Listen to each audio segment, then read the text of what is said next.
Coudre et retaper des meubles, voici les passe-temps favoris de Danielle à son domicile à Ebersheim. Deux passions qu'elle nourrit depuis plusieurs années, à tel point qu'au moment du premier confinement, elle a décidé d'en faire une activité officielle. Comme beaucoup de personnes, je veux dire, il faut se réinventer. Mon métier était complètement à l'arrêt. Je vends du voyage, je n'en vends plus, donc je me suis vraiment mise dans cette activité-là pour rester occupée, parce que voilà, en plus j'aime ça. Le premier confinement, ça a été le manque de masques, et là je me suis rendu compte que vraiment j'avais plein de personnes qui me suivaient sur ma petite page Facebook.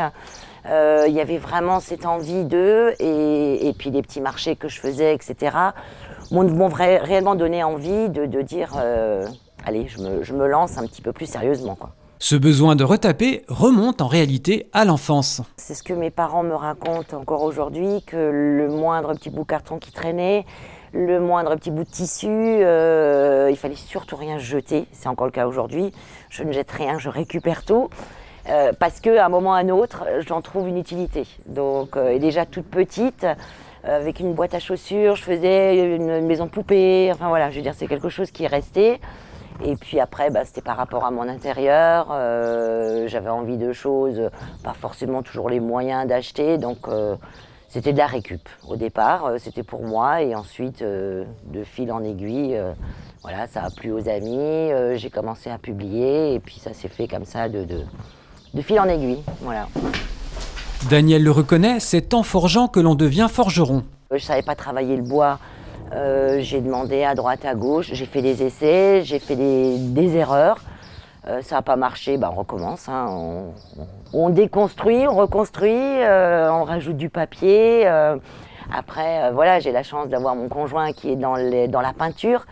Donc j'ai du très bon matériel aussi. Je veux dire, on apprend au fur et à mesure, mais il faut être curieux. C'est la première des choses, je pense. Aujourd'hui, le plaisir de bricoler, sans voir le temps passer, reste sa première source de motivation. Je veux dire, de temps en temps, j'entends on mange à quelle heure j'y suis encore, je suis encore en train de poncer, de coller, de peindre. Quand vraiment je ne vois pas la journée passer, c'est que je me dis, moi déjà, c'est mon plaisir à moi de faire. Et puis après, de voir que les gens sont super satisfaits. Donc vraiment, le bonheur des gens quand ils récupèrent le meuble relooké, voilà, je veux dire, c'est surtout ça, quoi. C'est la satisfaction des gens pour qui je le fais. Malgré de longues années de pratique, Danielle est avide d'en apprendre davantage.